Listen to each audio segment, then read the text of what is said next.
Hi, my name is Stephen Puckett, and this is my informative speech on the U.S. government shutdown and the immigration border wall issues creating it. This is not a Republican-Democratic thing. This is an American people thing. This is about us. It's not fair for the government to hold everyone hostage, especially the 800,000 workers that are directly affected by this, just because simply they can't do their job, which is create a budget and continue to run our much-needed agencies. The specific reasons for this government shutdown are due to $5.7 billion in funding that our president has requested to build this wall at the south border between Mexico and the United States. It's roughly 1,000 miles of border that is needed.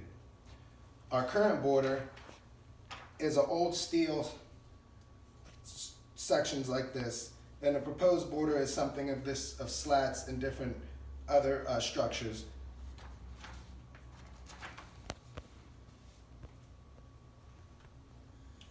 The issue is that during the campaign, a largely part of the president's campaign was that Mexico would pay for this wall. However, due to our shutdown, we can see that that's just not true. The American people are going to be the ones that have to pay for this. Thousands are at our border now seeking asylum because they've left their war-torn and corrupt countries. Most of these are just women and children seeking a better life for themselves and their families. However, there have been claims by our president that there's terrorists and gangs, reports Joe Davidson from the Washington Post. But again, it's mainly women and children. They're all just seeking a better chance at life. This government shutdown is now going on 22 days and counting, which now makes it the longest running government shutdown in history. Past shutdowns were in 1995 for 21 days, which is the second longest, under the Clinton administration, which was due to funding. Then in 2013, under the Obama administration, we had a shutdown over the Affordable Care Act. Both of these instances cost the government more money and don't help out the situation.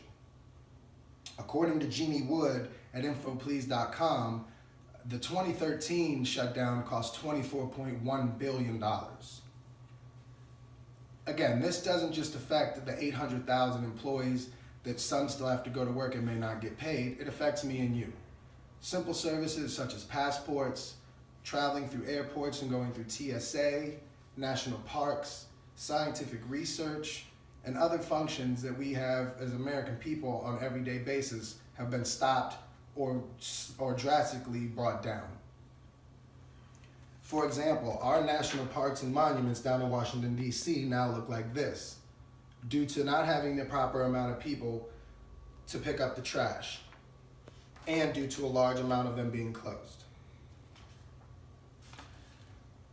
The real issue is that the government and the president need to find out a better way to solve their issues when they can't come to a budget. When you and I don't come to a budget, we have results and consequences, and it doesn't appear that they have the same. They're at home, they go to work, they're getting paid, while others, hundreds of thousands, are suffering. A total of 9 agencies are not funded, which is about 25% of the government. I hope you all are now more informed about our current shutdown, the reasons for it, and hopefully we can find a resolution moving forward. Thank you very much. Don't turn it off. This was my audience, my 2 sons, my wife, and her dog. Thank you.